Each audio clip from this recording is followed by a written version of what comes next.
watch me bold. It is you I'm talking to. Yes, you child. From the journey you can't get away. Ancient rhythm is here to stay. So go back and show the people the ancient rhythm inside of you.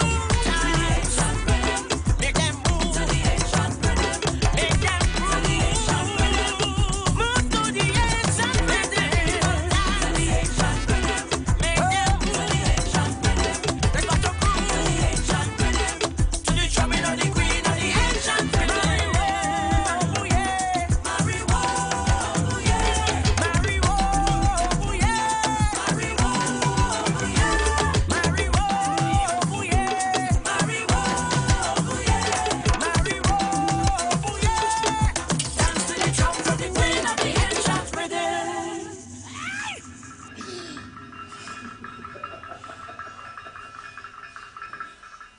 I see mother.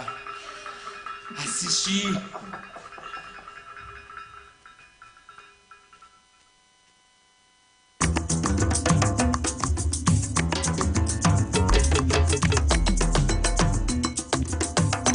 Yo, Alex, go.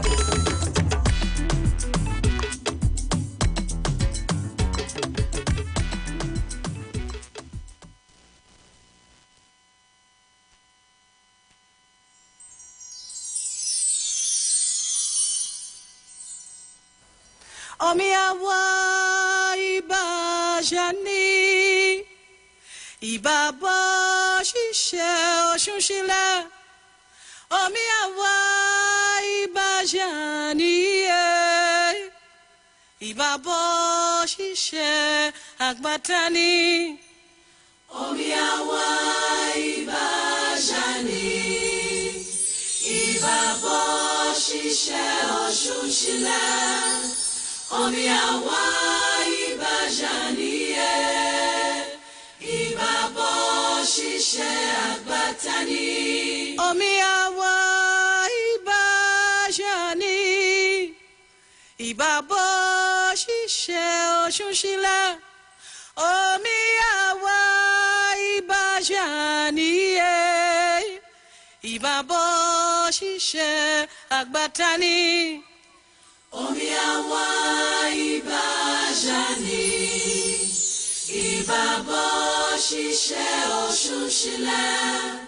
Omiawa iba jani, iba bo shishe agbatani. Omiawa iba jani, iba bo shishe oshushila. Omiawa iba jani, iba bo shishe agbatani. Omiawa iba jani, iba bo shishe oshushila. Omiawa iba jani, iba bo shishe agbatani. Omiawa iba jani, iba bo shishe oshushila. Omiawa iba jani, iba bo shishe agbatani. Omiawa iba jani, iba bo shishe oshushila. Omiawa iba jani, iba bo shishe agbatani. Omiawa iba jani, iba bo shishe oshushila. Omiawa iba jani, iba bo shishe agbatani. Omiawa iba jani, iba bo shishe oshushila. Omiawa iba jani, iba bo shishe agbatani. Moro mi ma, moro.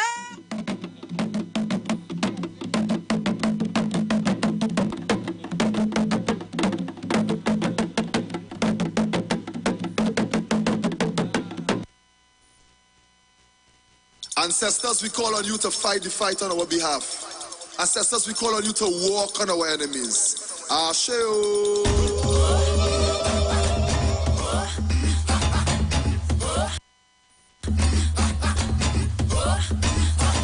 All the way from Africa land, they come in, they come in. All the way from Africa land, they come in to walk on them. All the way from Africa land, they come in, they come in. All the way from Africa land, they come in to walk on them. Walk on them, walk on them, walk on them, walk on them, walk on them, walk on them, walk on them, walk on them, walk on them. Yoruba ancestors, walk on them. Yoruba ancestors, walk on them. Yoruba ancestors, walk on them. Yoruba ancestors, walk on them, walk on them, walk on them, walk on them, walk on them, walk on them, walk on them, walk on them, walk on them. Ancestors, we call on you. Ancestors, we call on you. You came across the middle passage. Ancestors, we call on you. Some are shown up above some are show. Ancestors, we call on you. From this land of Trinidad, great warriors, we call on you. Walk on them, walk on them, walk on them, walk on them, walk on them, walk on them, walk on them, walk on them, walk on them. Yoruba ancestors, walk on them. Yoruba ancestors, walk on them. Yoruba ancestors, walk on them. Yoruba ancestors, walk on them. All the way from Africa land, they come in, they come in. All the way from Africa land, they come in to walk on them. All the way from Africa land, they come in, they come in. All the way from Africa land, they come in to walk on them. Great mother, we call on you. Guyana, we call on you. Your children crying, creeping, moving. Great mother, we call on you. When we bought this life vision, we threw it for the nation. From the four corners of Trinidad, great mothers, we call on you. Walk on them, walk on them, walk on them, walk on them, walk on them, walk on them, walk on them, walk on them, walk on them. Yoruba ancestors, walk on them. Yoruba ancestors, walk on them. Yoruba ancestors, walk on them. Yoruba ancestors, walk on them. All the way from Africa land, they come in, they come in. All the way from Africa land, they come in to walk on them. All the way from Africa land, they come in, they come in. All the way from Africa land, they come in to walk on them.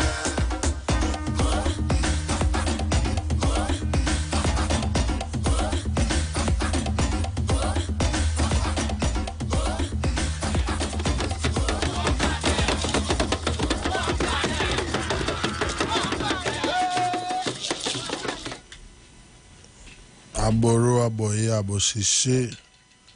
You know, we are here once again on the Ifa Orisha We Have Live program on the Shoot 919 FM between the hours of 9 straight to midnight. You know, and my guest tonight here is no other than Oloye Baba Olakela Masatunji and Umediran Kali Kai Ugan Kali Koyode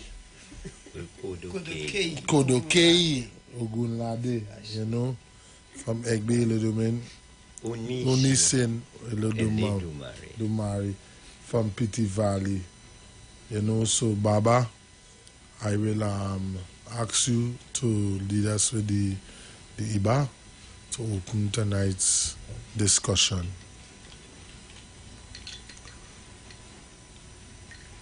So as we begin today, we are in the month of November, Gregorian calendar year 2022, and this month has been commonly called in Trinidad and Tobago African History Month. Egbe Onisiele Dumare has moved from the term Africa to the term Al-Kibulan, and we call this Al-Kibulan History Month. So we call libation. Iba ele Dumare over Terere Kaye. Iba Ulujoni. Iba Tiojo. Iba Tiwonron, Iba Ilaron, Iba Iwonron, Iba Riwa, Iba Busu, Iba Soto Ileife, Iba Ileife, Iba Ilea Tibulan, Iba Ilea Nanani, Iba Ilea Lubira, Iba Isudala Batu Duase, Iba Mosimale, Iba Batalo Batorita, Iba Ora, Iba Ulukun, Iba Bugborisha Ileisi, Iba Bugborisha Patapata. All powerful human beings assembled here for the purpose of opening gates and doors and portals of education, of light, of enlightenment, of freedom, of growth, of development, of prosperity, of togetherness, of all the good aspects and attributes of life. As we make these salutations, we salute all those who went before us.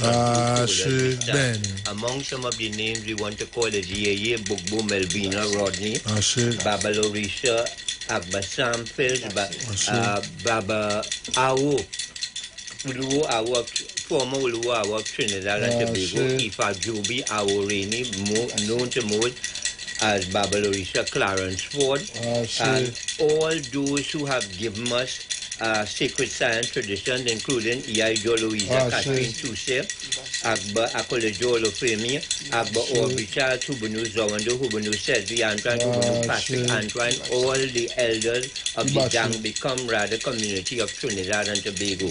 But we salute other elders, including Tubal Uriah, Buzz Butler, Macandal Dagger,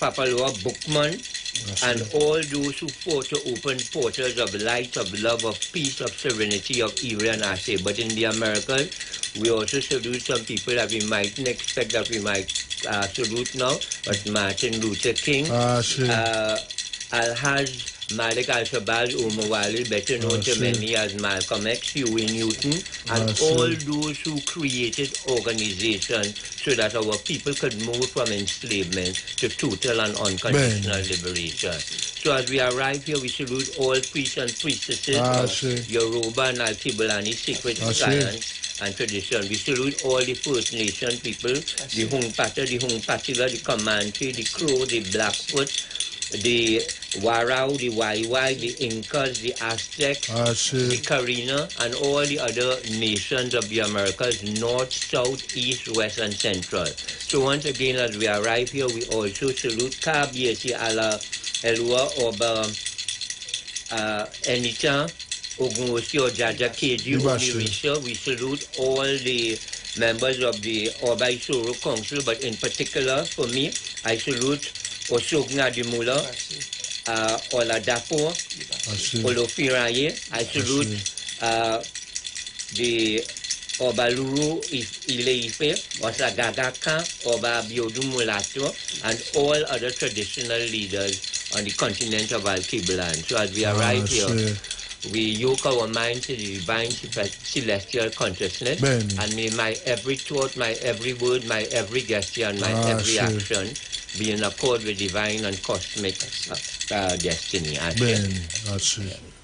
You know, we just before we go in to tonight's discussion, I'll just like to pay some bills and come right back at it.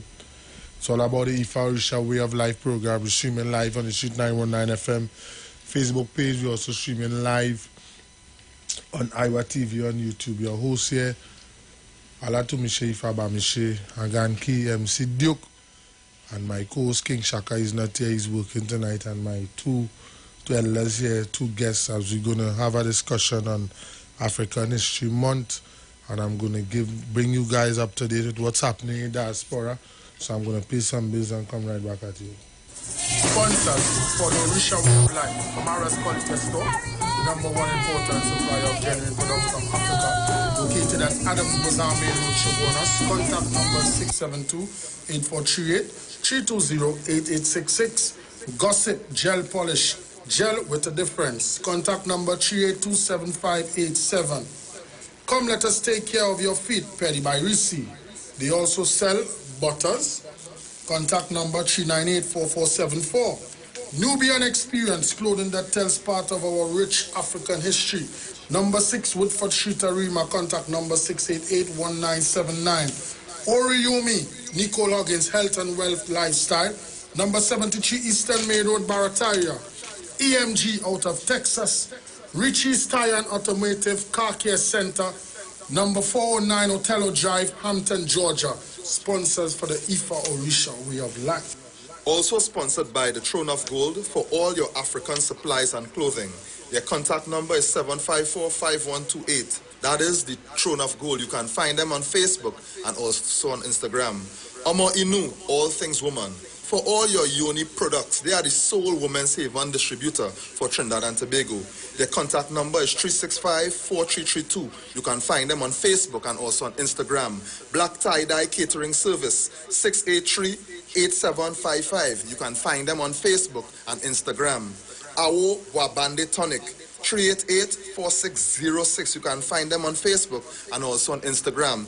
Ile Josio Turameji, Awo Oshun. Thank you. Yes, as we go right back into it, I'm just like to give some information. I'll just like to say the Kenny Cyrus, Al-Kibula and Ili Juba kept their annual Grand Festival 2022. It came to an end. It started on Sunday, 30th October at Vestini Beach. The ancestral veneration was on Friday, the 4th of November, and the grand finale was yesterday, Sunday, 6th of November. Also on Saturday, the 5th of November, Ili Egbe, Yamuja, along with Uldumari Temple of Light, held a celebration called the Covering, where they vibrated and poured libation and covered our children. They would like to say thanks to Awo, Akim Baker, also Iya Yoka Curtin, Baba Tunji, Ifa Perere, Egbe, Bemi, Sean Singh. And Ili Egbe Yamuja, in conjunction with Success Lavantil Networking Committee, presents Uduni Yamuja 2022 from November the 25th to the 27th. For information, you can call Iya Yoka Curtin at 772-9594, 760-4295, Baba Oba Ketemi 7686-813, and Princess Usuni 338-2442. So that's information that I got for you guys, you know. So we're going to go into the discussion tonight about African or Black History Month being November, you know, and we're going to start it off with our Oloe Chief Masatunje, you know, and Umidiran here to give us some information about Rabo Yabo Shishe to you two elders.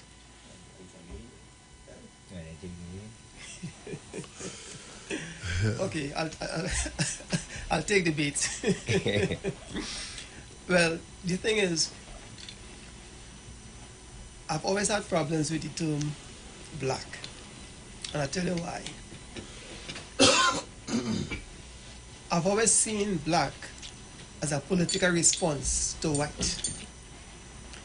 In Canada, some years ago, they started to move towards, well, America had how do I call it, like a melting pot. But in Canada, they promoted multiculturalism. So when a lot of ethnic groups started seeking funding to do certain multicultural programs, a lot of those who consider themselves white were now Greeks, Romanian, Italian, Portuguese, and different ethnic groups as well coming out. And I saw quite well how they use the term white. White was always seen as an attitude of being better than. And then black became a political response to white. So everything we do, we always react and respond to Eurocentric views and Eurocentric mindset.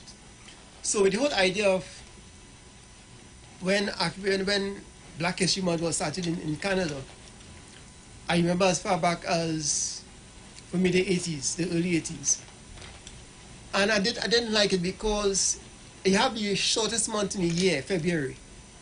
Then what else do we do for the rest of the year? Then it becomes white history.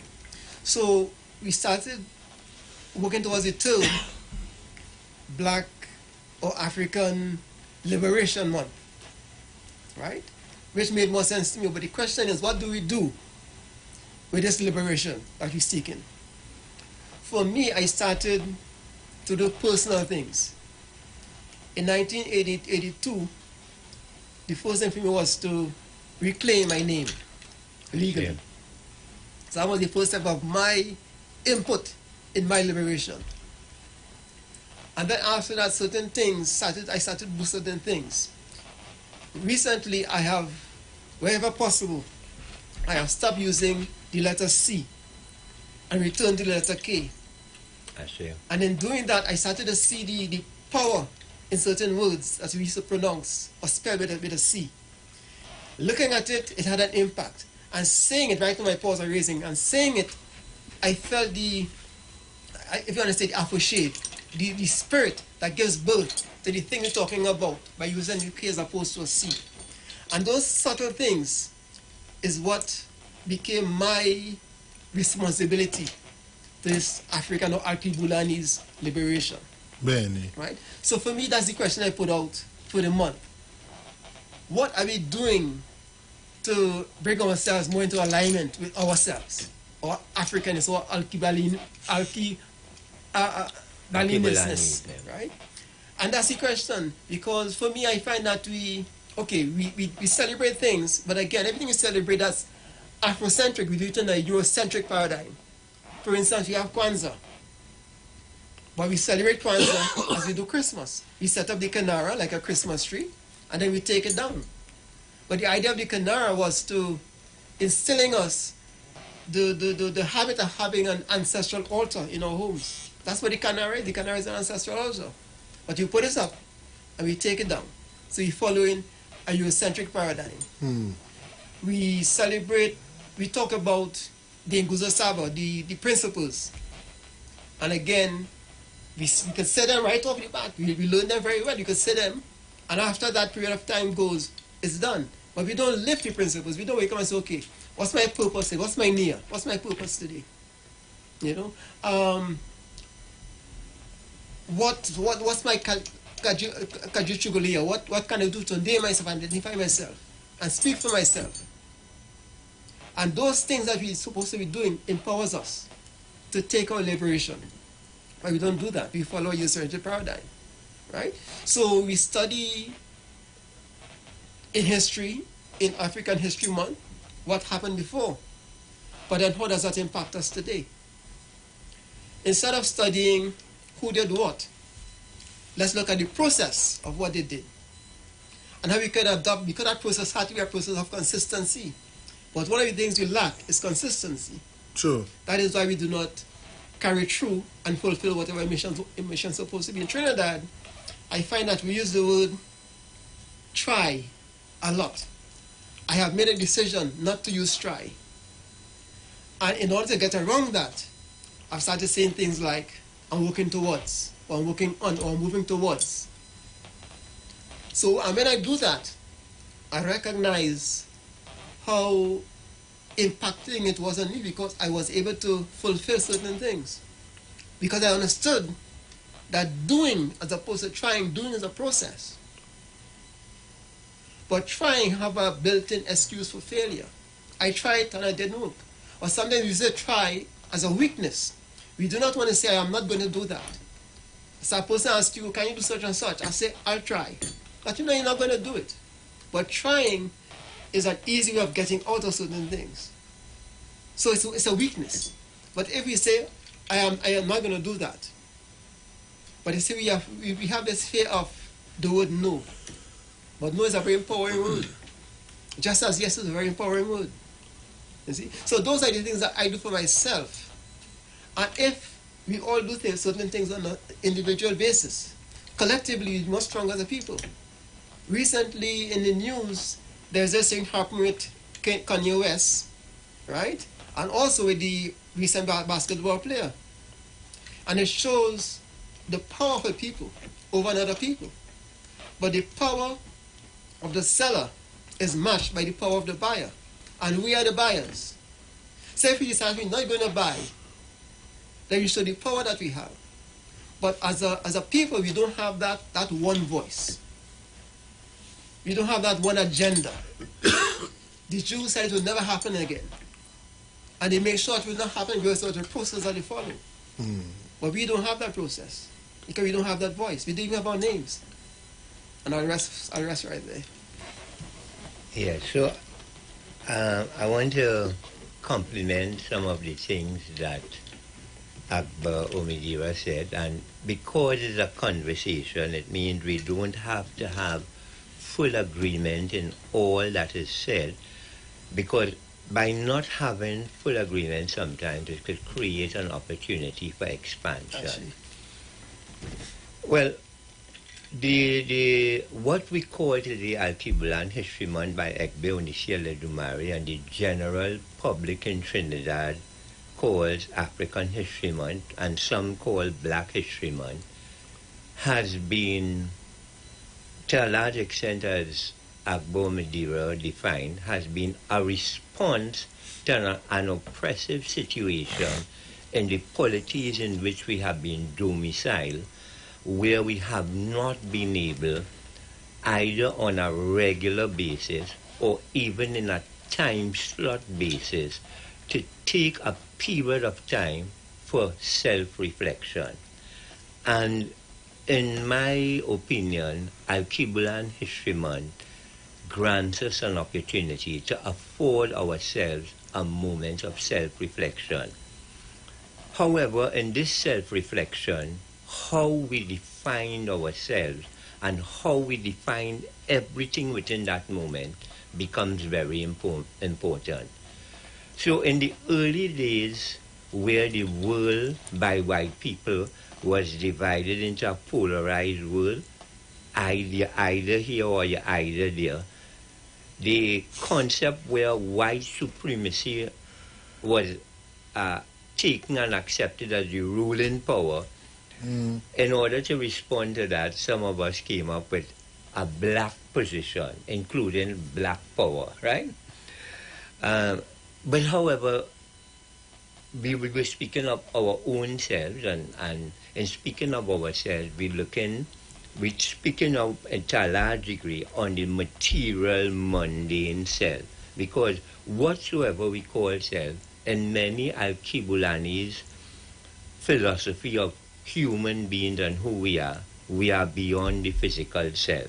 We are beyond matter. And in fact, in most of these Alkebulani spirituality philosophies, spirit is manifest or is there, present before matter at a slower level of vibration, makes itself the reality.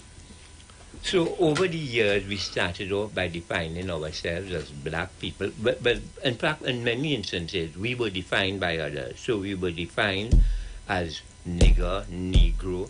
Then some of us, we object to some of those. We call ourselves negro, but negro was a word that just meant black as well.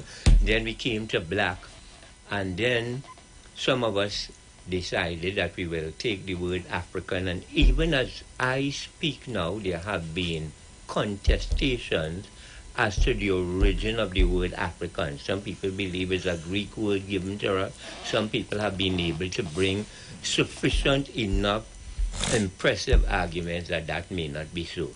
And there are several words for the continent of Alkebulan that are indigenous words to the people of Alkebulan. But over the last 50 plus years, one of our great orators and writers, Professor Yusuf Ben Yukanan, began to speak to us about ourselves as the people from Alkebulan. And so I was, during the early 1970 period in the Republic of Trinidad and Tobago, which I look upon as a kind of Renaissance period. From the period 1838 to the current moment, perhaps we have had a few short, big bursts in history. Some of them included members, people who became involved in the labor movement. Some of the people became involved in what would have been considered the water riots. And later on, perhaps the most big and significant thing, so some people may think that independence, flag independence from Britain was a big significant thing. But after that lowering of the Union Jack and the raising of the red, white, and black, our people continue to be in a state of disinformation and disorganization. So 1970, which is the period that some of us refer to as the Black Power revolution, and some people say, well, they had no revolution in Trinidad, and so some people call it uprising, but Black Power revolution or Black Power uprising was a period of time when the Alkebulanese person began to give ourselves power in the redefinition process of who we are. So from black to Negro, during that period, several units of consciousness and organization came up to celebrate the Alkebulanese cell. And one such group was the group called Club Louverture. Now, Trinidad and Tobago has paid a lot of attention to me, to shades of color, more than sometimes issues of ethnicity and race. So though our national anthem includes here every creed and race find an equal place, I have found over the many years in the Alkebulanese community, we pay more attention to shades of color rather than ethnicity. And I'm going to show some examples of what I mean. When 1970 dawned upon this country, I was in secondary school, and if some of us look at the Black Power, what we know to be the Black Power revolution, we would see to a large extent there might have been three sectors of that Black Power engagement. One included academia and intellectuals, and that would have included people like Ayagoro, Ome, McCandle, Dagger, Kafra, Cambon, and all those who would have went to places of tertiary education where their perspective of the world and economics and the position of the Alkebulanese in the worldwide and global scheme of things gave them a need to try and wake the masses of the people. Most of us at 1970, they didn't have so many of us involved even in secondary education at that time, right? Because it's just over the period of the 60s coming in, some of the 5-year secondary schools came into being, and some of us were going to these schools and pursuing. In the older days, people had private educational institutions and mostly denominational educational institutions. St. Mary's, Fatima, places like these were the secondary spaces of education. So once the 1970 period came and some of us were defined as black, I had no problem of even understanding that I was black. And how did that happen to me? When I was in primary school, they used to ask as part of the thing, there used to be a thing that you find yourself, right? And they used to have sometimes black or Negro, something, and then they have mixed. So I was advised by my teachers to put mixed. And then as a later period, they said me, no, put Negro, right? So all of that was period when I was not defining who, I was advised what to do. So I became Negro, and then Black Power came up, and I realized, okay, this thing Negro refers to somebody who is black. By that time, 1970, 71, we had access to people's books like Professor Yusuf Ben Buchanan. I said, okay, so since these are null words, they are not null, they are null and void, then I am Alkebulanese. I am the African man, right? And I accepted that. And because I came from a background where in my lineage, I have people of indigenous, either Nepoya or Sepoya, although my grandmother identified herself more as Carina, who we call Caribbean Trinidad and Tobago. We just going for a sponsor break. Right.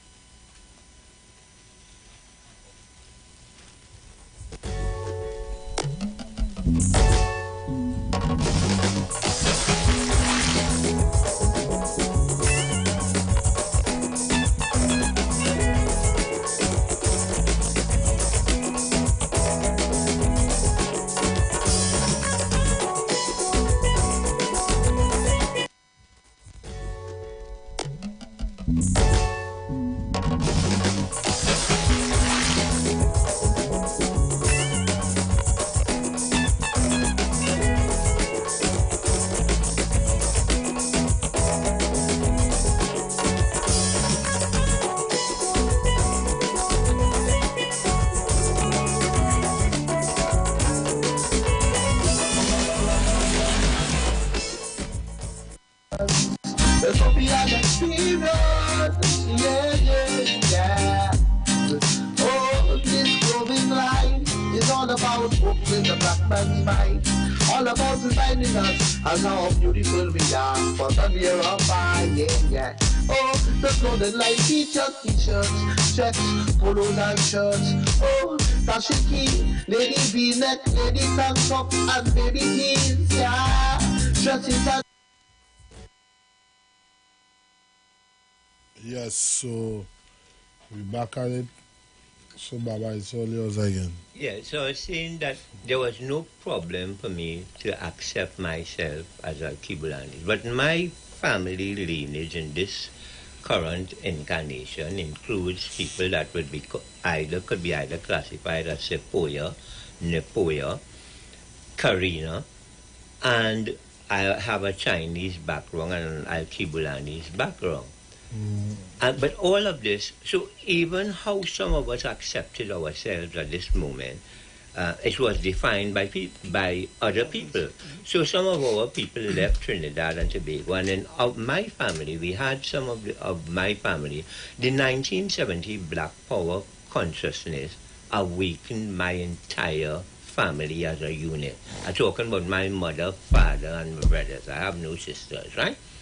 My father was the only person who would have had some challenge because he was half Chinese. And, well, 1970, they left and they went to the United States. But we would have conversations with other members of our family who did not see themselves as black, right? And then they went to the United States. And having arrived in the United States defined who they were. They were told that they are black people. So quite a lot of people accepted their position of identity and nomenclature based on somebody else's definition. So during my journey of accepting myself as an Al-Kibulani, I mingled with plenty beings and souls searching for consciousness and searching for self. And among the groups in Trinidad and Tobago, so there were several of them that sprouted up in different places. And I was fortunate to be even a generator of some of these groups.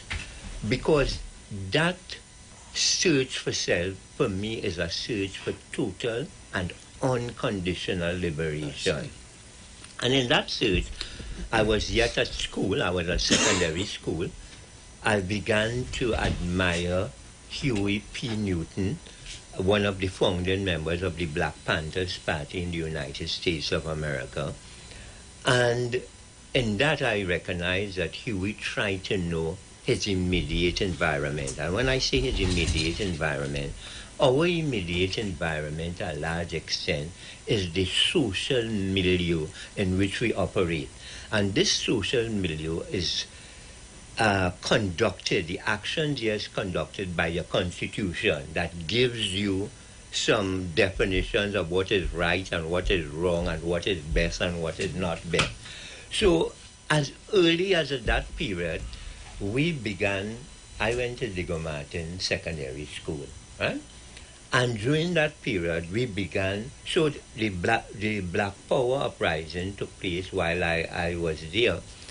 And I was not one of the persons, even though I was pro the Black Power move, I thought that some of the things that was taking place, in my opinion, appeared destructive rather than constructive. And I thought that if we had to do something, we must do something more constructive.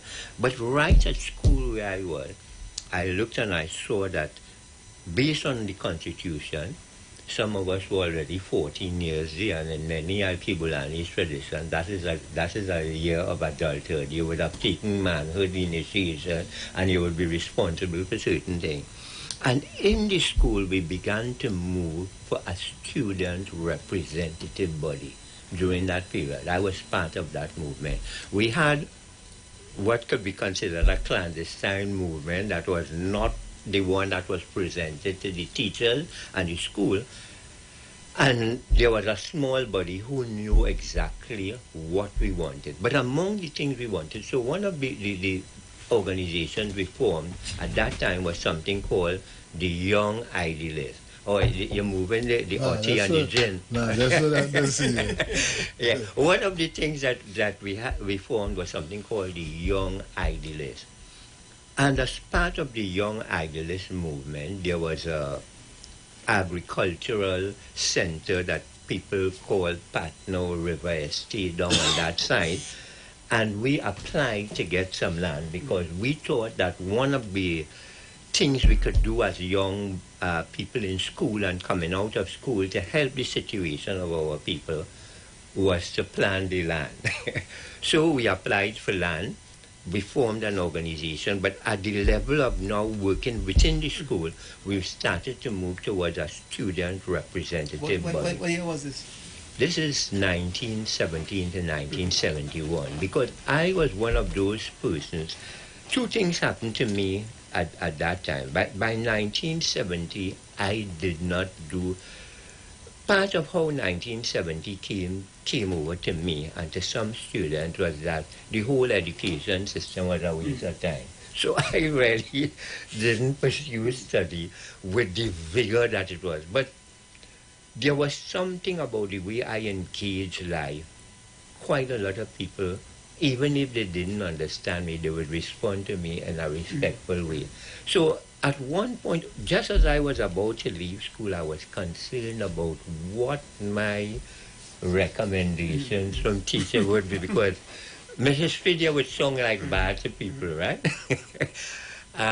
But I was surprised that when I had to go to some teachers, what I thought was confrontational and conflict behavior, the way those teachers wrote it up for me later on was that he had excellent leadership qualities, that I could advance certain things. So among the things that we try to get, the constitution of the land says that people who are accused of some misdemeanor or some crime or breaking some law, one of the conditions for judgment for that person is that they should be judged by their own peer group. So even though we did not have a full student body fully recognized, we went to the principal, a guy by the name of I.B.B. Bedu, and we told him, well, this is what we wanted to do. And even though we were not properly, we didn't have a proper constitution and structure, wheresoever a student got in trouble, and the students know me so well, if they get in trouble, they would reach to me. I would go, we had a dean of discipline, and they had an office for that, and I would go and represent the students, right? Yesterday, I had the opportunity to see or make Iwer at the National Parent Teachers Association. They had a National Thanksgiving and Day of Prayer virtually, you know. And one of the things, well, I was also the president of PTA. My son went to Success Laventry Senior Comprehensive School. And one of the things that I tried to get there was the fact that the Parent Teachers Association of itself alone cannot work. The students must have representation on that body. And the student, so there are some, and one of the persons on that tried to assure me that, well, the National Parent Teachers Association have a sort of structure like that. But I could tell you, I became a school prefect in my times in secondary school. And how I became a school prefect was not because I was perhaps an exemplary person, you know. While I was in third form, there was a white guy by the name of Kratzer. He was he might have been German by the name, and he was a maths teacher, but he was my form teacher. And he realized, and perhaps in the terms of the school, I had a rebellious attitude. So I became a prefect. But what he observed is that I did not need to come to a teacher to rectify anything. So he thought that by making me a prefect, one, I wouldn't become a telltale and I wouldn't run to the teachers and I would work out the things myself. But then they found that now I was exercising too much authority, some of the other teachers, and they decided they will make me a school prefect. And perhaps that was a very good thing for me, because it meant that my jurisdictional power didn't stay in the form that I belonged to. And because we were moving into the Black Power movement by the time of the 1970 period, the conversations in the school began to go in that direction. And as a prefect, I could go and gather plenty of students and talk to them. And we used to have that. So this is how some of the things. But as I was telling you a little earlier, if I to me say, is that even though I can speak here like this, if perhaps people have specific questions on Al-Kibulan History Month in Trinidad, or something that they would like to figure that I might know, and if I know, I would answer. If not, at some point in time, we would find answer. I might move better than trying to give perhaps a personal narration of myself. But I'm going to just bring this into focus. There was a group called Club Liberty, which was mostly people in academia, and it's not quite true, but they had a guy by the name of Vernon Gishad was the leader of that group. But there was also a grassroots guy by the name of Grafton Laborde. And Ekbe Onisiala Dumare, in its early days of formation, people wouldn't believe the kinds of people who came into Ekbe Onisiala Dumare. Among those people was Grafton Laborde. Grafton Laborde was one of those persons who used to be at the University of Woodford Square. They would speak a lot about Grimaldi man and man in terms of evolution and that kind of theory, right? But we had people from other socialist groups who came into Ekbe Onisiala Dumare, and we did not see Ekbe Onisiala Dumare as a unit that would only deal with spiritual matters. We felt that whosoever or whatsoever the Al-Kibulanese personality is a whole person. And therefore the economics must be dealt with, the structures of government, names, clothing, food, all these must be part of the thing. So Club Liberty had something called Black History Week. And that Black History Week eventually developed into African History Month, and that African History Month did not really grow so large. So you had by that time, coming in the later 70 period, you had people like the Confederation of African Associations of Trinidad and Tobago. You had what eventually became the Emancipation Support Committee. You had a group called the African Businessmen Association that was based in the Barataria area, and you had Ekbe Onisiala Dumare as groups perhaps making part of this redefinition of African History Month, right? So it moved to where people began to look for a supplement in the newspaper. They began to have highlights of African-centered issues. But my own observation in the period of this time, so Ekbe Onisiala Dumare went to schools. We had essay competitions. And we didn't stay in Port of Spain. Although we are Port of Spain based, we went into country areas, and we went and we had interaction with the people. But it was a difficult thing to come into the schools, because although there were not blockages at that time by the Ministry of Education, Al-Kibulan History Month comes in the month of November.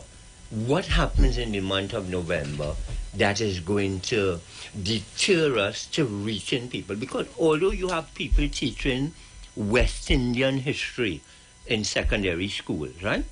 The West Indian history was meant to pass an exam and was not necessarily meant to highlight the fullness of the truth of the Marfa and the slave experience to us, right?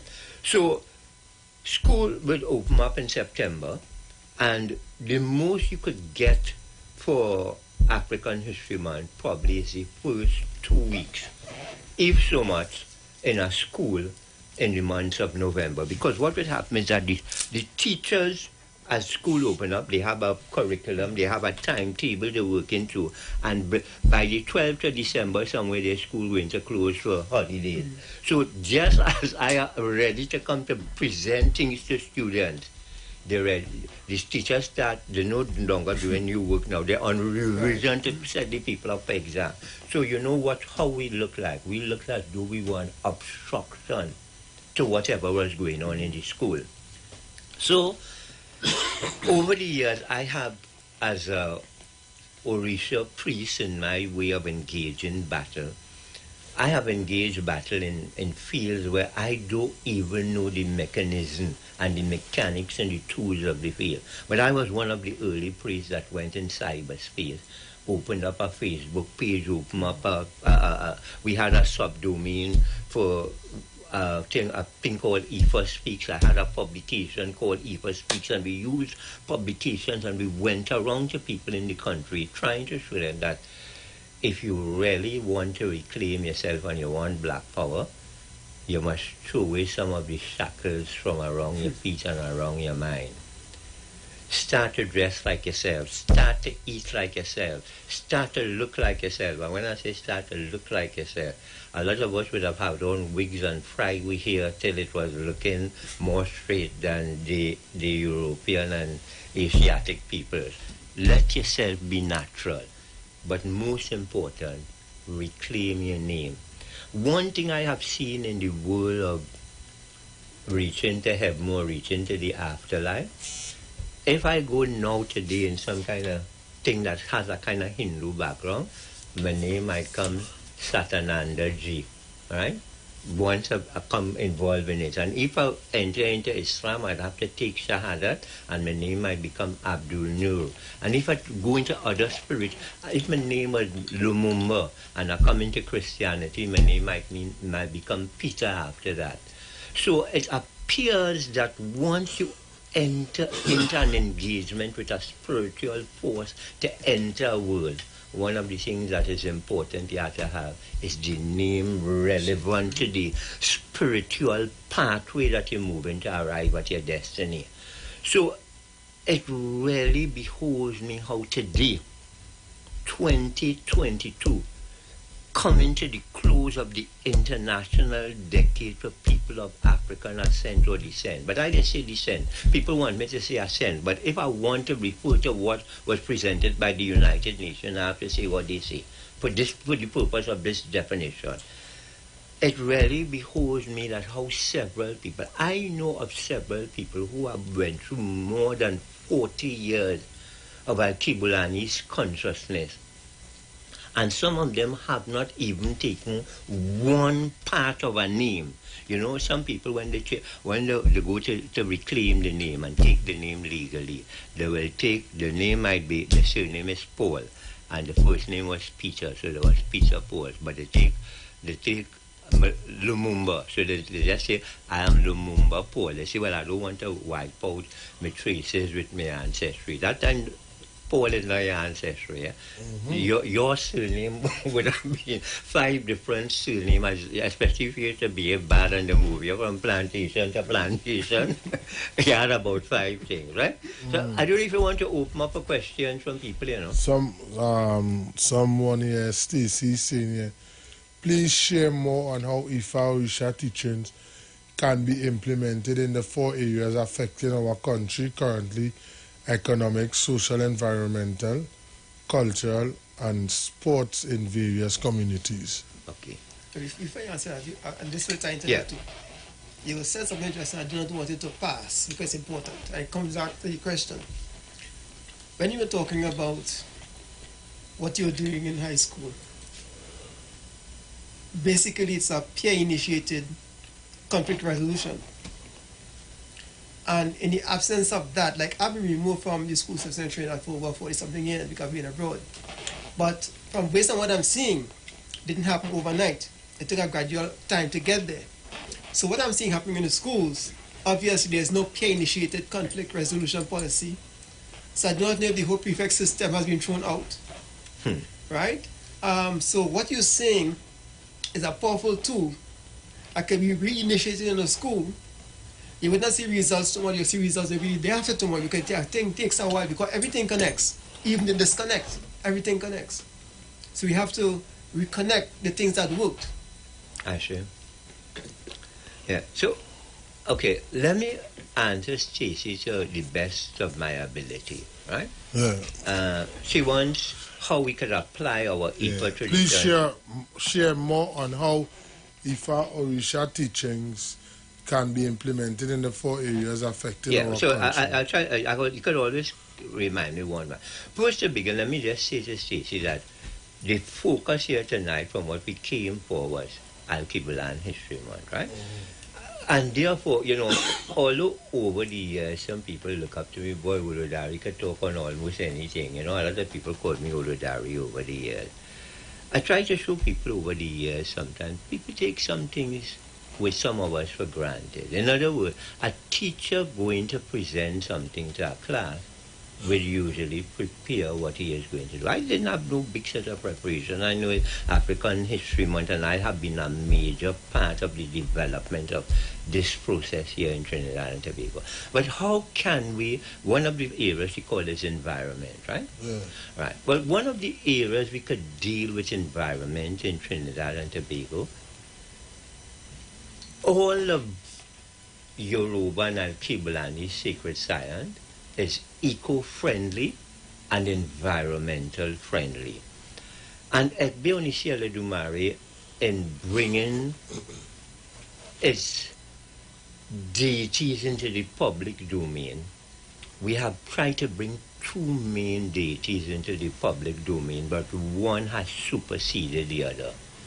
The first one is Ase Olokun, or the Olokun Festival. We went to plenty big groups in this Trinidad, oil companies and other things like that, to let them know that we were looking for some spot. The way we present Olokun Festival is very small to the big imagination we have as to where Olokun Festival should be, right? So one of the areas that we could use is that at all of our festivals, because some of us at some of our festivals, when we go to places, we use a lot of plastics, we use even bottles, nothing wrong with bottles, nothing even wrong with plastic in the true sense of it, but we use a lot of plastic bottles and different things that when we leave the place we go to do the ritual, most of us, many of us, leave it in a state of untidiness and really sometimes nasty more than dirty, right? So among the things that Orisha devotees can do is through our sacred ritual when we go to spaces, if we did not meet them clean. So if people look to Olokun Festival, we have lots of pictures on the Facebook about our festival. You could look sometimes weeks before the festival, we had pictures where you would see us doing a clean-up campaign in the... So one area that we did that a lot was Dean's Bay. It is all a set of bottle, old plastic and thing coming, everybody plant some flag in some corner, they don't come and check a bush and all kind of thing. We would clean the environment before we go to the festival. There is no Olokun festival, or very few. I think 1 or 2 of the many Olokun festivals we have. Before we do festivals like that, we go on a site reconnaissance mission. We go to see the layout of the place. But it has more than that. If disaster should come, so how should we use IFA? IFA suggests that the person that engages the world should engage the world with intelligence. Intelligence only mean that, in some the protective service they use intelligence, so meaning having information about how something will be or may be, where to escape when it's time of danger, where to run and so. So we go on these kind of missions to see the location that we need. So for the other divinity we try to bring into big, but it never really caught on. Every year we have a double festival that most people don't recognize as a double festival. It's called Odu Ijesu Ati Iwude Ogun. That for us, and again, that was a festival that we superimposed Yoruba concepts onto Maulana Karenga's festival of Kwanzaa. Kwanzaa he used as an he used to call the killing of the mind menticide, right? And he used this as an anti-menticide recipe to bring Al-Kibulanese people out of dreaming of a white Christmas and Santa Claus and children and snow, all these things that was foreign to us as tropical people and people living wherever we were as Al-Kibulanese people. That was not us. How to bring that in there. So we took that. And what we realized that Maulana was trying to find in some ways was an end-of-year festival and a New Year festival.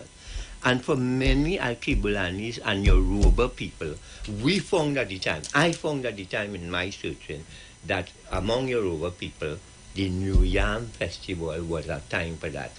And in fact, many parts of Nigeria, they have dry season and wet season, just like us, and most of the time it falls with us. But quite a lot of their yam is reaped around August, September. Whereas a lot of our yams in Trinidad is reaped mostly in December into January, February, the dry season, the yam vine dry down, and then you start to dig yam, right? So, but also because those festivals utilize lunar cycles as well, we use lunar cycles. So, for environmental issues, we suggest that the Orisha community can do plenty. Just a few years ago, we had an agricultural project called Project Green that we did in Kunupia.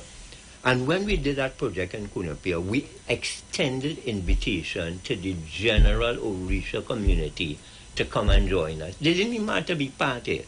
Just come and see that, look, a group of people have some land, and there's Orisha devotees, they're setting up shrines in it, they're calling some of the divinities, some of the ritual we should do there was more Kemetic related to agriculture, but we would do what we know also with regards to Orisha Oko. And in fact, Ekbe Onisiale Dumari in that process, in carrying our people to the continent of Al-Kibulan, because we took some of our people, we still do take our people to the continent.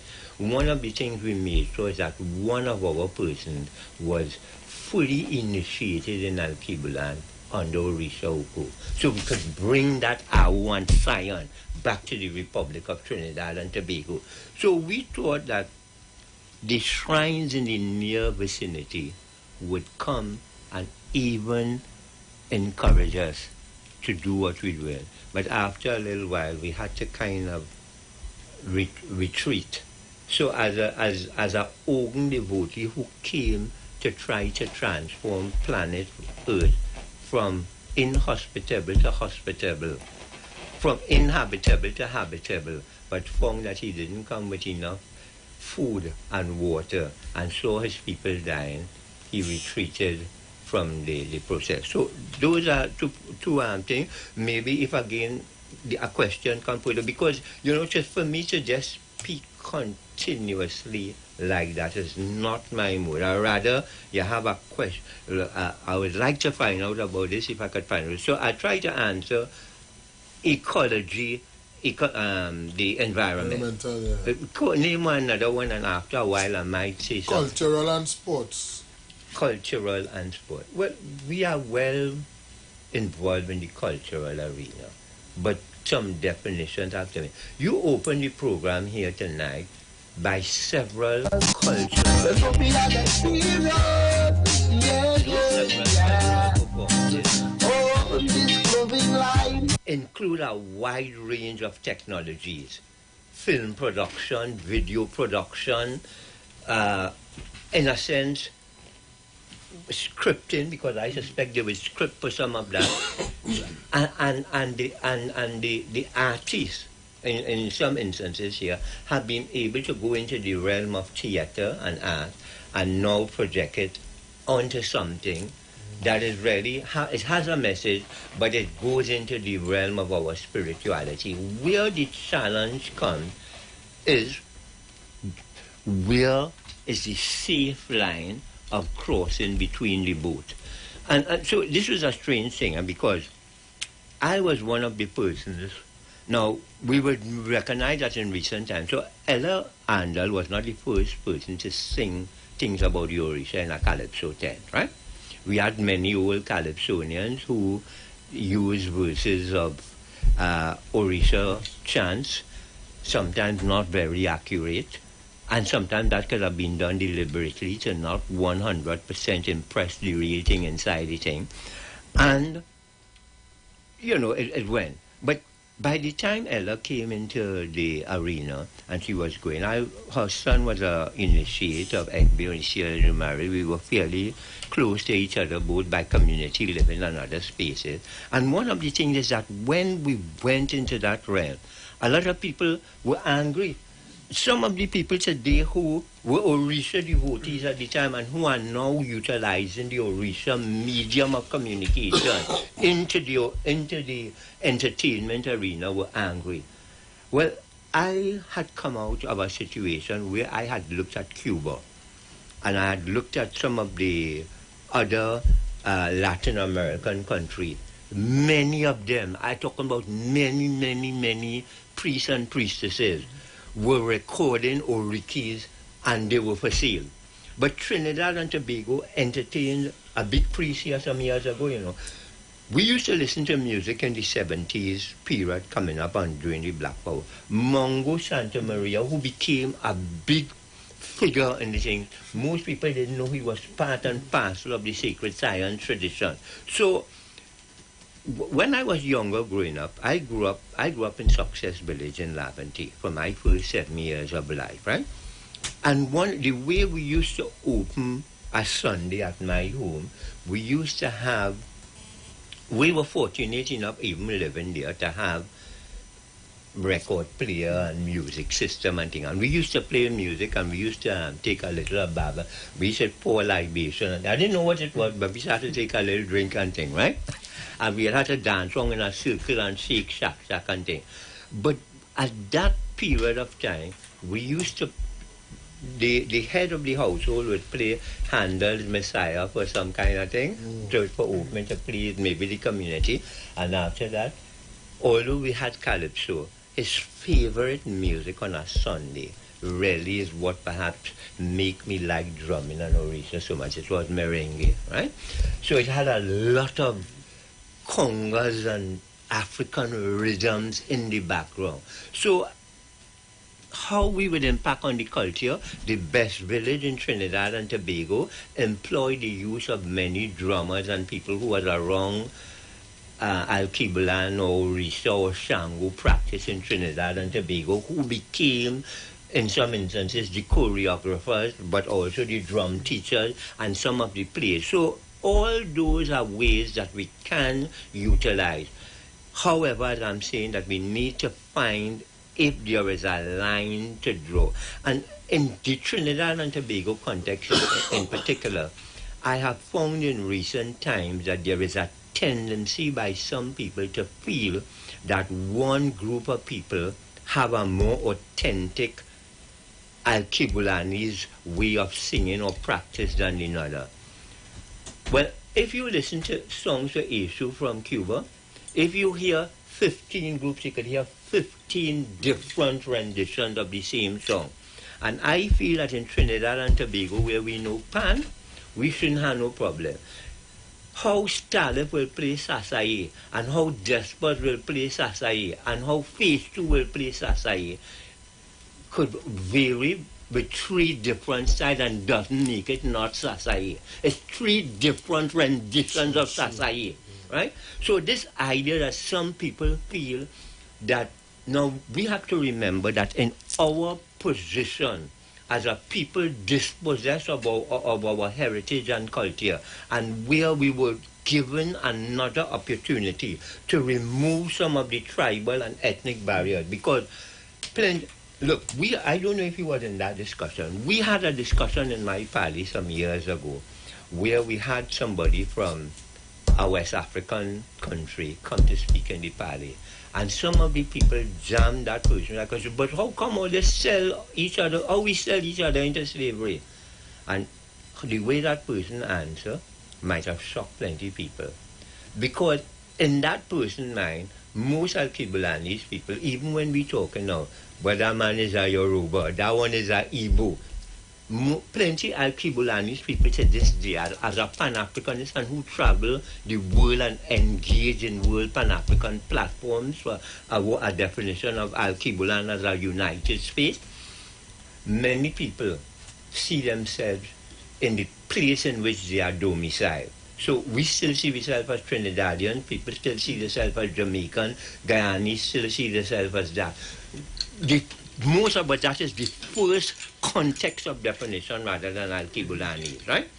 But even on the continent, there were people who, if the tribe next door, 500 miles away, we gather some of them and we sell them down. They say, but we ain't sell with people, we roll off, we sell our next group of people there. Now, many Pan-Africanists don't even want to hear this kind of conversation. They feel that we should not speak this in the public domain. But that's them. I am a representative of the Ogun principle, which is the principle of truth, and which, even though I may not always be able to see the fullness of the truth, from where I stand, I am going to give a clear description of how that can be done. So, I've started off a little earlier by saying that in Trinidad, people have problems even, one, to identify as the Al-Kibulani self. We don't have too much of that again, but now the Al-Kibulani self, and there are some people who feel to be the Al-Kibulani self, but not don't involve me in this kind of Obian, all these kind of ritual and work. Look, in the 1970s, as a young person looking the way I look in Trinidad, I went into camps in Trinidad and challenged spiritual leaders why it is they have some of these white Jesuses and all those scenes they have as the lithographs representing the divinity. Me went and do that. So I coming out from my back. So some people used to look at me as some kind of bride, but you know, we feel them might be taught how they come from Fatima College. I come from Digo Martin Secondary. I come from one of them few schools they didn't even know we would go. We was one of the few schools at the time though that they was teaching agriculture. So I guess I love agriculture. But I'd always loved agriculture. My father was always a man like that. So these are some of the ways. So she talk. So that and it had a fourth one she had. Economic, social, environment, cultural, and sports. Let's take the economics for a while. In the past 50 years in Trinidad and Tobago, I have found many young Al-Kibulanese people wanting to pursue an economic path. Most of them want to be businessmen. They want to be entrepreneurs. Whether the entrepreneurship is selling weed, planting weed, bringing clothes from Africa, bringing items from Africa, or bringing it from Venezuela or some other country. So plenty of us have wanted to be entrepreneurs. But in the early 60s period, there were some international meetings that laid down, when you have a program, a platform, as to how people should go. I'm not getting the right word that I want to say now. But there were things that they wanted. Look, we as the black peoples of the world, if we want to move forward, we could do these various things. And at that period of time, so I was part of a group that became what was called Egbe Losiwaju Ile Al-Kibulan before some of us split it off into Egbe Onisiele Dumare. But at that point, At that time, the group called Egbe Lusiwaju Ile Al-Kibulan was made up of separate units in various areas of the country. And I belong to a group called Ujama Village. Ujama is that sense of cooperative and collective ownership and economic. And what I have found with many of our people in this part of the world, Trinidad and Tobago in particular, and I can't vex with us for that, we have inherited a capitalist paradigm of engagement with money and with self and trying to reach to some level of peak in the ladder. Akbar Madeira started off very brilliantly this evening by saying many of the ways we deal with things has been a response to the wide definition of what is and so when we say well, we want to be like other people, if sitting in our sorry to say that way, if sitting in our house, people know that I just talk that way sometimes, but especially when if sitting in our house was a way that was not injurious to us and it worked with us. And outhouse important, yeah? Outhouse. So if that was a good thing and we and other people have their own inside the house, all in a sudden we want to condemn the one that was outhouse and we want to be like the other people. Even on the continent of Al-Kibulan, when people talk about development, there are let me not go so far. There are hundreds of traditional systems of economics and other things that are there that can be utilized. So I am saying that how do we move to economics? All of our great teachers taught collective and cooperative and collaborative economics.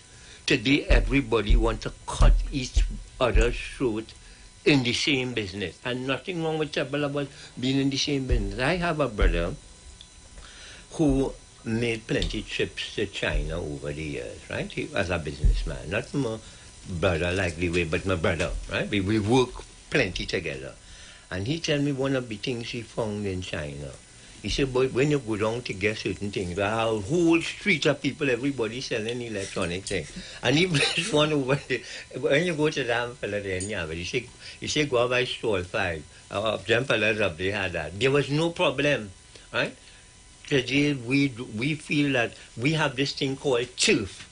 So, because we have to talk in the language of the people. So even with fellas in illegitimate things, and they have things to fight against, they don't even know how to come together to form an overall marijuana distributors association and define properly how things should be. We have to have a cooperative and collaborative approach with responsibility to each other to make the thing work. So right here, I am speaking and I belong to a group, I just come from a meeting. That group have a big name and it have people with big titles and we're not even able to pull our hands together so that we could form a fist and mash up the wall. You hear what I'm saying? So this is where we are at the current moment. So Al-Kibulan's History Month affords our people an opportunity to reflect on ourselves in the now, and before now. And one of the things that I try to do over the years, when I came into what we had, the few people who are doing Al-Kibulan History Month, they're always talking about Sojourner Truth, Malcolm X, somebody out in America and somebody. Over the years, if people could look back at my code. So the first set of things I do, since I couldn't get some of the things I wanted, I used to put sportsmen running, winning the 4x4 100 Olympics. All that history, I put Subas and all them fellas playing cricket. That is history. We were breaking the barriers of superior, white people felt we were breaking those barriers of superiority and letting them know we could swing a bat in we hand to and put it in place. We could run to and put it in place. And the latest example we have now, some people may not identify with the fellow because of his complexion and so on. But the latest one in this little island, we have had 9 gold medals. And I know it's teamwork that create that success that day, right? Yeah. So our powers there too. Again, I say, I know maybe you're only looking for the question. I know long time they are calling. If they're calling, they might be able to say, I might hear. Yes, folks. So the lines The lines are open. The number to call is 3420081. That's 3420081. 771 1791 771 1791. You can call in and talk direct with Lioloye or Kalikaye. KE, I don't know, oh Lord, but you know. So it's all about the Ifa Orisha Way of Life program here on the Street 919 FM. We streaming live also on YouTube. I mean, it's African History Month. And you know, we starting it off with Chief Masatunji, you know, who has been instrumental within the diaspora in African history and the movement of our people. So the lines are open. You folks can call and talk direct, you know. So Baba, what I don't know for you as Iles and Palace, you know, I know Ile Egbe Yomoja is having a festival this month in conjunction with Success Lavantel Networking Committee. I think you have a discussion. Yes. Yeah. It's called Present Yard. Mhm. Let me just read the flyer. Egbe Municipality Mari presents with the assistance of Studio 66. Present Yard. Conversations with Oloye Baba Olakila Masindunji. Wednesdays at 6 p.m. Studio 66, 6th Street, Barataria. It begins on November the 16th, continues on November the 23rd and the 30th, as well as December 7th and 14th. I'm looking for a big turnout. All the questions that you may have, you may come out on these days and pose the questions, get answers, and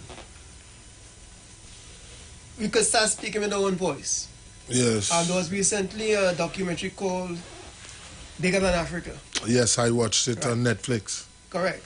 Now this, as simple as this conversation may look, it may have far-reaching possibilities. So therefore it's bigger than us. But it's about us, it's we speaking about us, as opposed to others deciding who we are. Right? So I invite everyone to come on out. You can see the flyer on Orisha Way of Life page. Yes. Egbe Uniseli Dimaro's page. So please come out and let's make this event historic. I would like to really urge people to come on, because this is where you can have one-on-one with the Oloye and you can voice, you know, and questions will be answered, you know, because since this program has started, one of the things that I've learned is that the United Nations have given black people a time, A decade, which A is decade. coming to a close. It's sad that I don't think you have taken advantage of it. What have we achieved? Well, What have we done? but that's the main question. What have we done? Again, plantation experience has forced us into a position to really feel that we can't do things without the help of others. Right? I may not be the right person to demonstrate some things, right? But when I say that, what I mean is the fact that over the years, I have been able to accomplish quite a lot of things from what people will call nothing, right? And even the journey, my most two recent journeys to Al-Kibulan, right?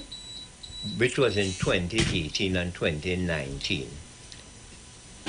I mean, telling people the plain truth and following Malcolm's example, Malcolm X, say it plain, you know?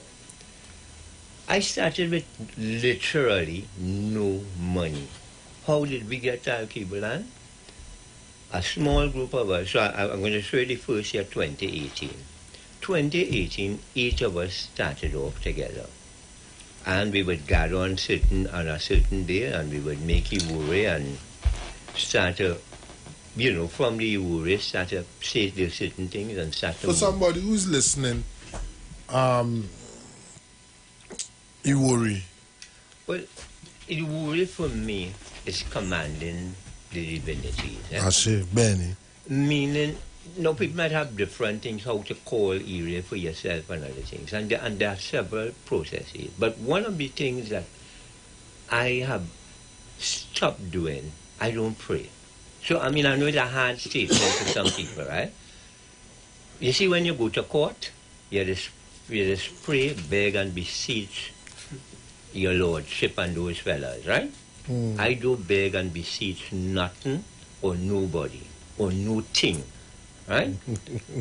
A verse of Ifa, and I am not one of those fellas who went and studied, like some people study Ifa like Bible, chapter 1, verse 2. Don't ask me those things, right? But I'll tell you things in it. A verse of Ifa says that one of the favorite initiates, disciples and followers of Ifa Oromilla went to Oromilla to get some things, right? And he came with different items to wake Ifa Oromilla, and he was unable to wake Oromilla until the procedure of waking Oromilla was granted to him. So he was able to wake Oromilla. Following on in some other spaces, in another story, it says that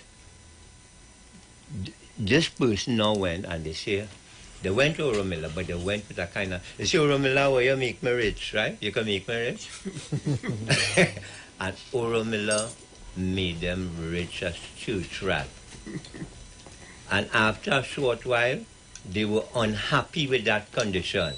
And they went to Oromilla on another occasion, and they were unhappy again because he made them as rich as fishes. And then he made them under several occasions rich as different things to which they were dissatisfied.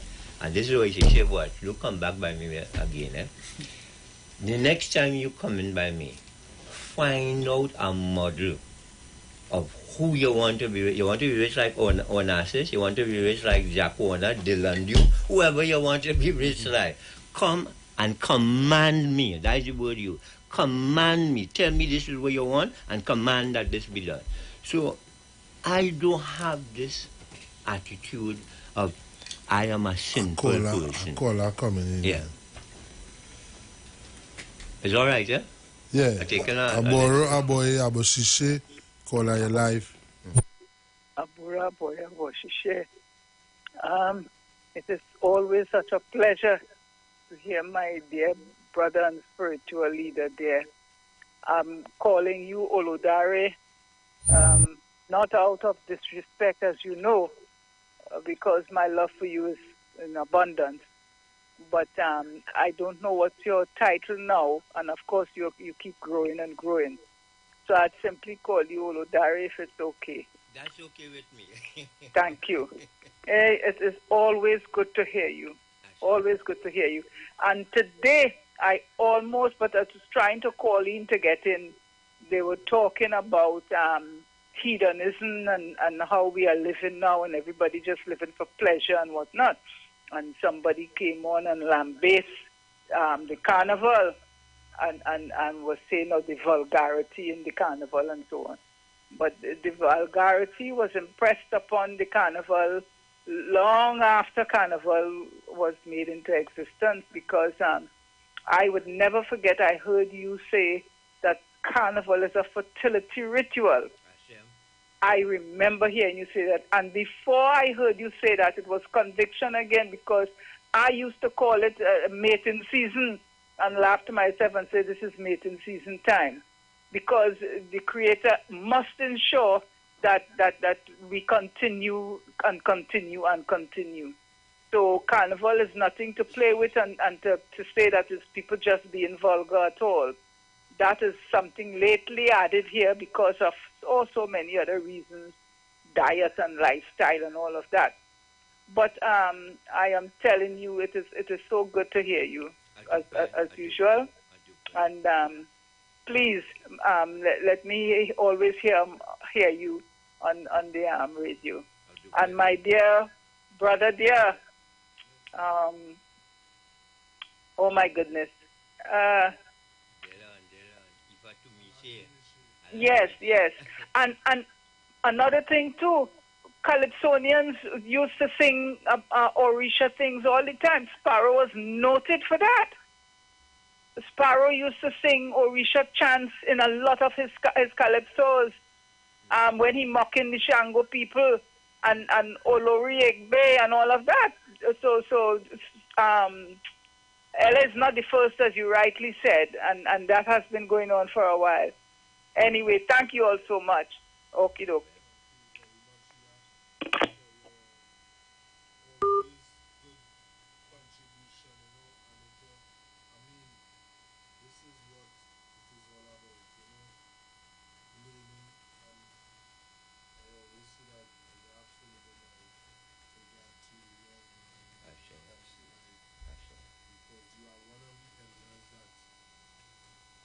This is something that people will say I might boast about, but there are elders within the community that I can call anytime and they will give me that advice. You are one, there are plenty of my spiritual father, Ifalashi, Tayo, Bala, these, when you associate yourself with the elders, even you, Kali, I can call you and you're always willing to meet and for the betterment of the community. And as today I'm going to stop use that word black. And I'm going to use African, Al-Kidolan. And through meeting you I learn more about this word Al-Kidolan, We have an next call coming in here. Call your life, or shall we have life? We're not hearing you on the radio, boy. This is not hearing me on the radio. We're not hearing at all. Alright. I hope you folks can hear me now. Everything is up.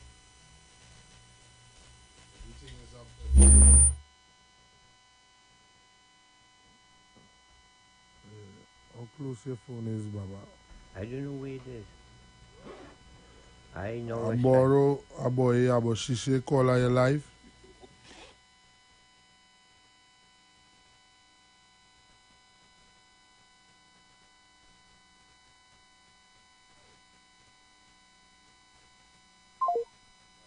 Yeah. Everything on the board. Everything brand new in the studio, nothing in getting trouble right now. So we continue. You says that my mic is low. Okay, it's back up. So Baba, tell us about your Iwori,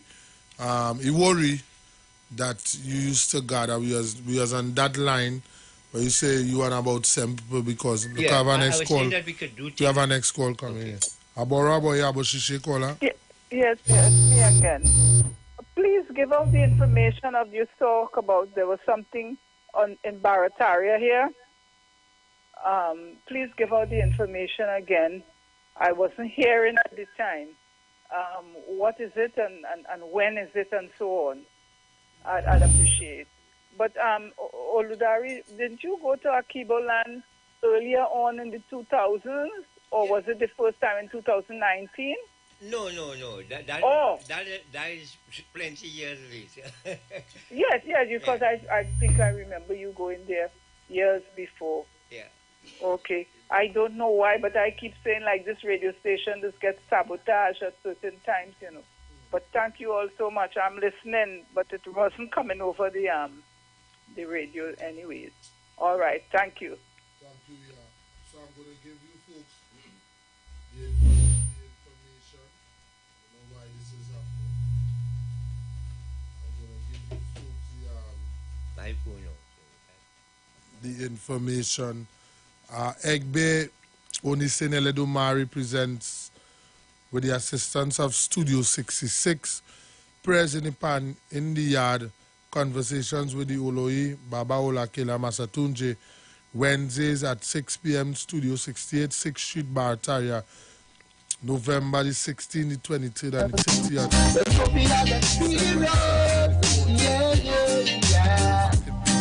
Oh, this loving life is all about hope in the black man's mind.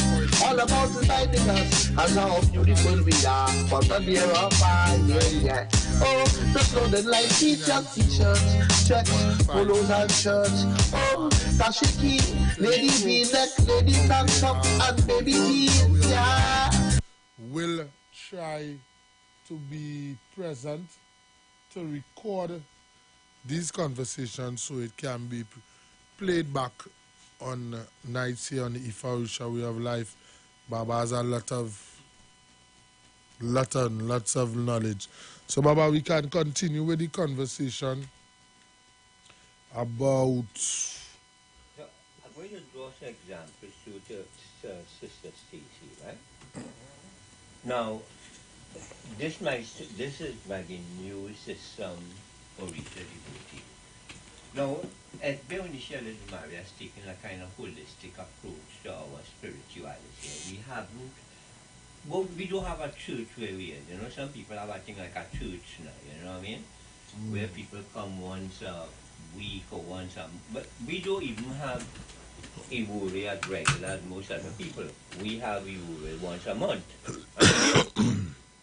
But the thing is that the way a lot of people don't see themselves as part of a unit, a fighting unit to bring relief to souls that have been lost and trying to find themselves. That is what Ekbeonishia Lumari has tried to produce for us. But one of the things we formed some years ago that I was saying that some people may not be aware, on our part to find the economic approach, we formed ourselves into something called an Orisha Devotees Credit Union.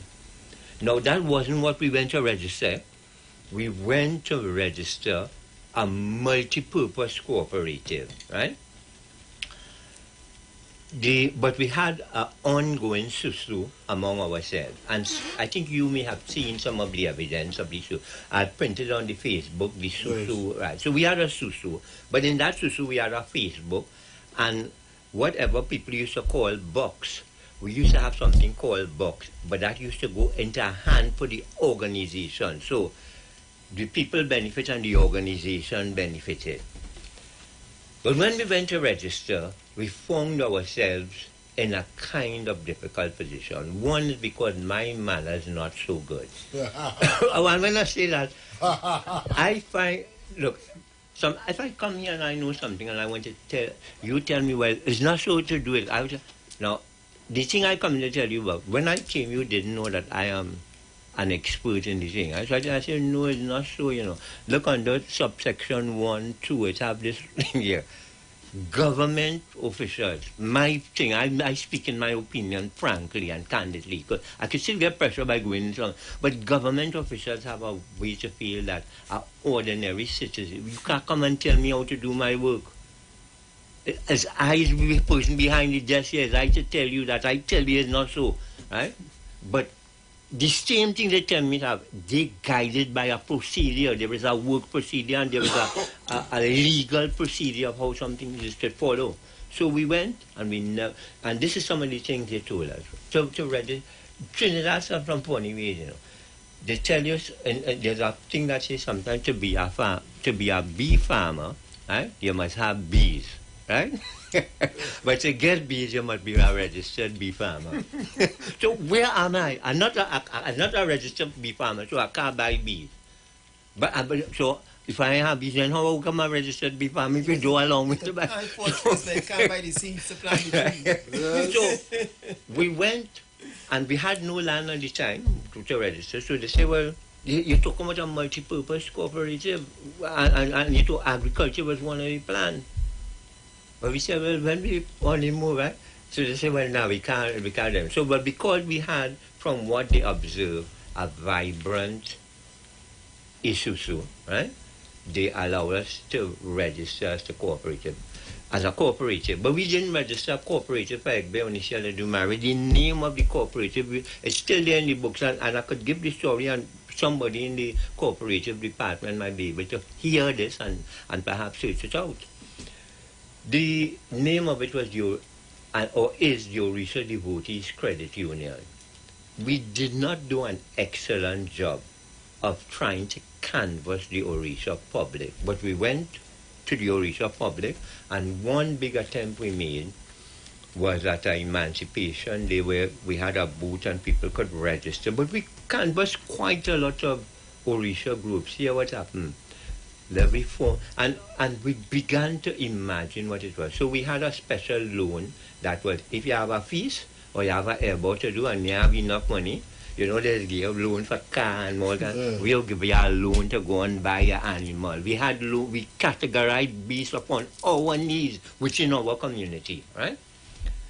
After a time, well, there would have been difficulties because I was perhaps the only person learned, because I went to study cooperatives at Labour College, and I came out the top student, right?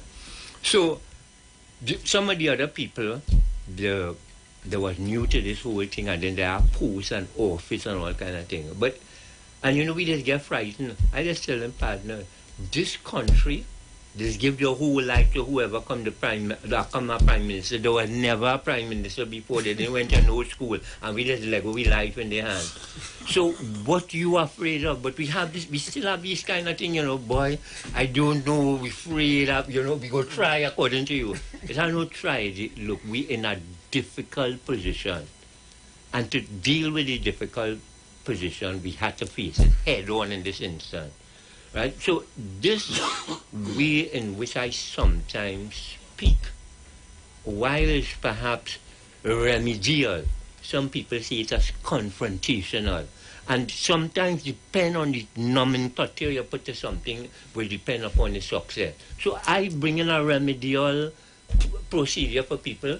Other people define it as confrontational and therefore making it difficult for me to reach to you because of their nomenclature.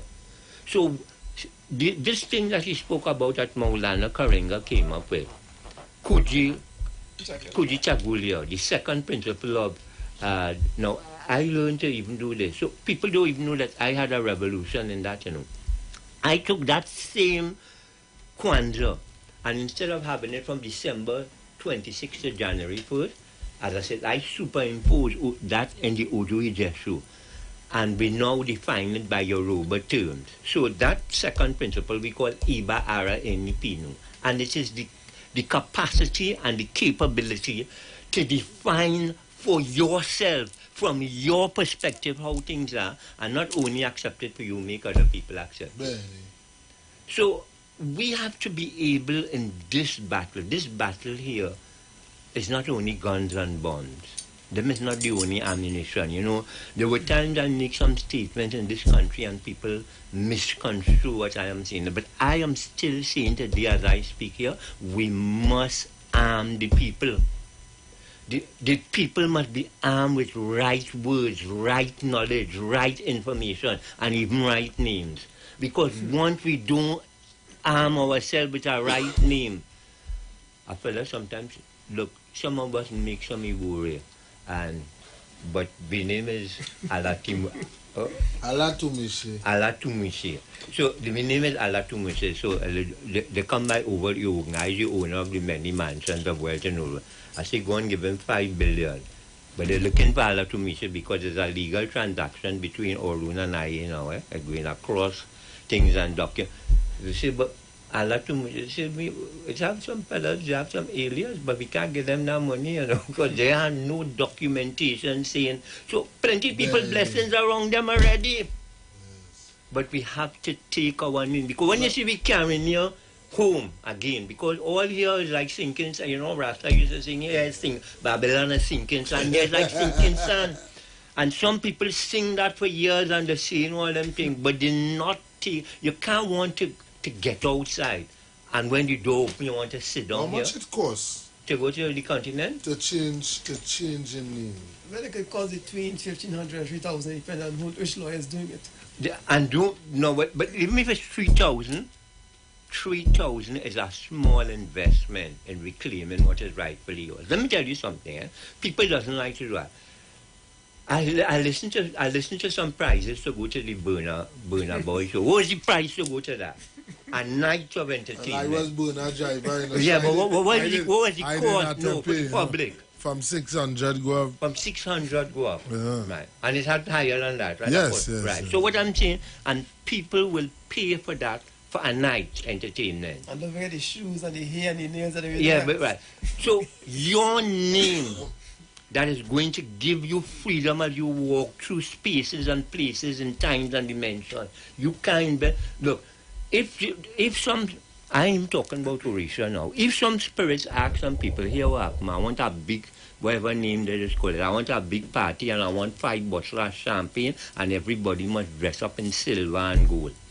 They're going and buy the clothes and white shoes and they're coming out with that. I know what you're talking about. Yeah, what I'm talking about? Yeah, right. It has happened. And they just do it. It has happened, so yeah. you can't take $3,000 of your dollars to liberate yourself. They used to have a thing in slavery here. They used to call it a manumission, right? How to redeem yourself.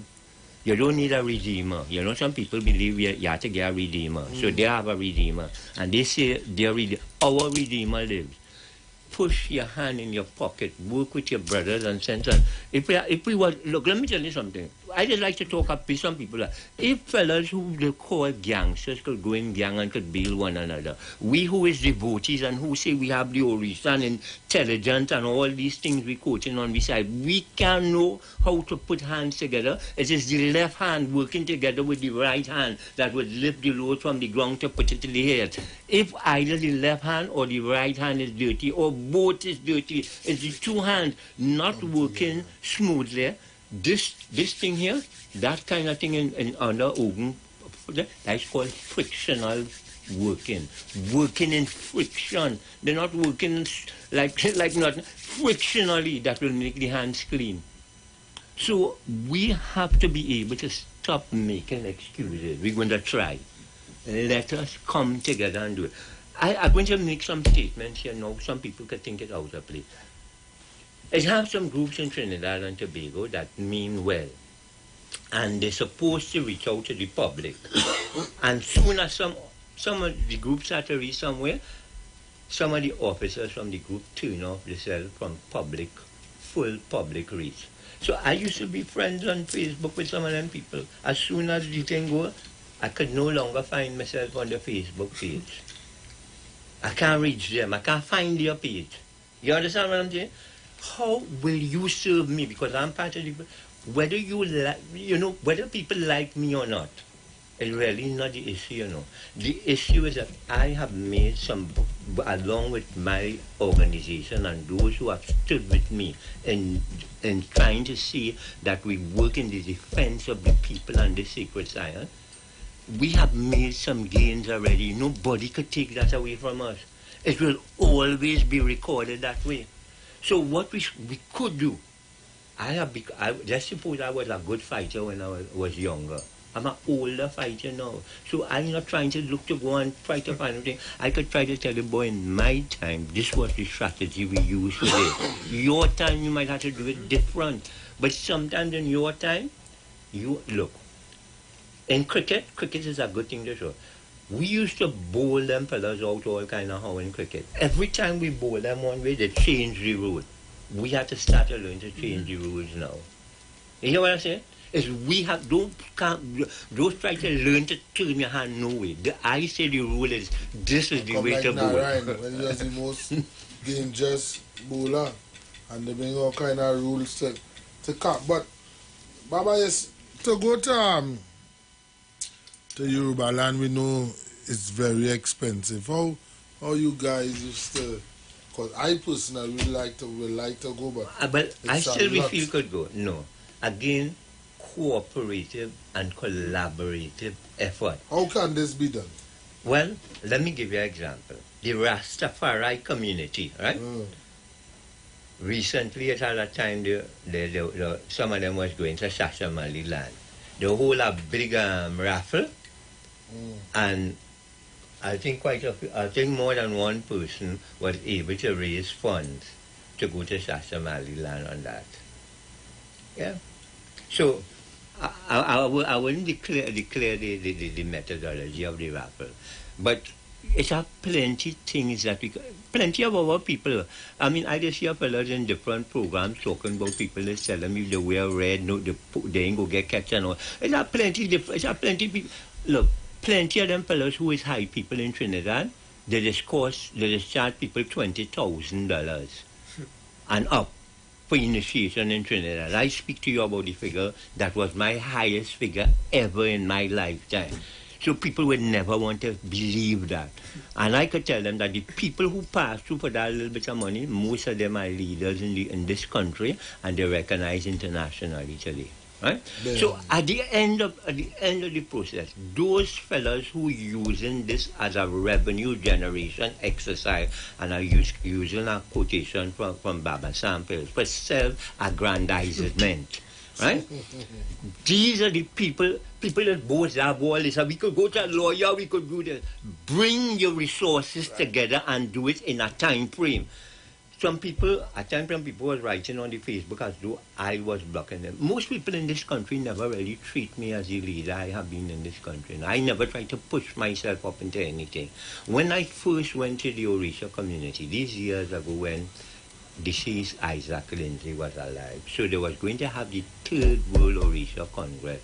So people perhaps thought that I was a bright boy now, right? You know, one of them fellows from society. They didn't even know that some of the other practices that they were involved in. I knew it at other levels, so, right? And when we reached and after some conversations, they realized, this was my conversation to them. I said, the Orisha community have enough intelligent and bright people to lead ourselves. I don't need to be a leader here. I have other tasks to do. As I told my people, why? So, I'm now the Alatushi Ogun of the world. That don't mean I would close my eyes to Trinidad and Tobago. But we have tasks to do on a global scale. Look, it's how some of our leaders today, you can't tell them that they are okay. All the other tell you, some of them have some big titles and big names. They only have to and they say they have money, they could do all of this. Spend $3,000 on your money. If it's $3,000, I call it, spend $3,000 of your money and go and claim your name. But without spending that $3,000, Egbe only see a little marriage during our golden jubilee year. Extended public thing to all people, not just Orisha devotees. We're making a paper to send to the government, telling the government that under the International Decade for People of African Descent, we want to reclaim our names. And can the government in some ways have a fund that people could come in and get that and get a name changed, right? You know how much people you get to sign up? About 10 or 6 people. I talk about all over Trinidad. It was all over the thing. So people is talk. Could we revisit this again? It's not closed, you know. It's not closed. It's not closed. It's still ongoing. But like Devin is a struggle. And the big struggle comes from us. We are our biggest demise. You know. But Baba, anything in closing, you know? Well, in closing, I want to continue to command blessings for all of us as a people. I want to suggest to our people, because some people feel, there's a story that I remember hearing in the Orisha Sacred Science practice. So you as our Batala person might identify with it. We were speaking a little earlier that when we first went to Africa, we used to see the Obatala World Temple. It is named the World Orishanla Temple. We are told in our story that Orishanla was undifferentiated consciousness. It was one unified force or mass of goodness. And that goodness came and shared itself with people on planet Earth.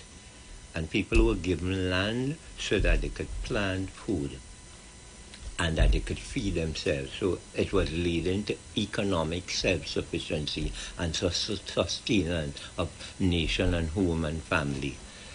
But that Orishanla principle had excellent character and knew how to speak to plants and just go be with plants. And some of the other people who was given the best and most fertile land used to like to lime and drink plenty and do all kind of play IU and other things. And at the end of the day, when it was reaping time, Orishanla, who took the worst soil, produced the most excellent crop. And the first year, I said, well, I'm trying to shame we boy, make it, blah, blah, blah, blah. After some time, the same people who got land from Orishanla started to twist the story to say that the man take the best land for himself and he give it the worst. Right? And from that, they even reached so far to conjure a plan to kill him. And they send down a big stone and it mash him up into plenty pieces. And those plenty pieces, I call it differentiated consciousness. And those bits of differentiated consciousness woke up and they all became gods in their own right? Or Orisha or Netra or Netraru. Just as how in the Osirian drama, Asaru was cut up into many pieces, but each place, the final piece, a temple was formed there. But the end of the day, what they was really looking to do was remember that Asaru concept. And what we're looking to do at this point is to bring our whole planet, not only just ourselves, our whole planet together with one consciousness where we could live with respect and dignity. Because whatever supreme intelligence is, foresaw that there would be these various differences in human beings and in regions and made it that way. So we who are those who come out of that emanation, we must be able to respect that and praise the supreme intelligence by making it true. Ashe? Ashe. Kali, you want to leave us with anything? Well, I just leave it asking all people to come out on the 16th particularly, and let's make the event a powerful event. Yes, I will try. I will push it on Ifarisha Way of Life. Yeah, and I will try. Once I'm not working, I will try to attend myself or King Shaka. If we could set up something to record live and send it straight to the Ifarisha Way of Life page. So, Baba, I'd like to close us off with Alado ye obalube shango warelo ye. Alado ye obalube shango warelo ye babawa. Alado ye obalube shango warelo ye. Alado ye obalube shango warelo ye. Alado ye obalube shango warelo ye. Alado ye shango warelo ye. Alado ye. Alado ye. Alado ye obalube shango warelo ye. Alado ye obalube shango warelo ye. Alado ye shango warelo ye babawa. Alado ye obalube shango warelo ye. Alado ye shango warelo ye. Alado ye. So we give thanks to the Lords of justice, the Lord of eloquence of speech, the Lord of rightness, the Lord of balance, the Lord of all the things that is good and beneficial, particularly with regards to justice. Shango, you are the one who could articulate our position in the divine and heavenly courts, but even on the earthly courts, that we would be able to come out triumphant. We are not here to fail our ancestors. We shall and will be victorious. In the name of Eledumare, we so command. It will be true.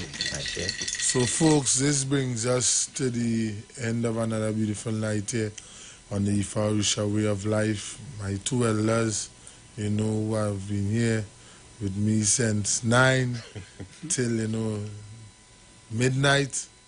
May we stay on the right side. May we continue to serve Orisha, Olodumare, you know, our ancestors. Let's continue to support each other. Let's continue to walk in our own power. Let us not feel, as Oloye says, demand what you want. You know, and let us go forward. So I'm going to leave you with Ancient Williams by singing Sandra. Alatu Mishe Ifa Ba Mishe. You can catch me next Monday on Ifa Orisha Way of Life.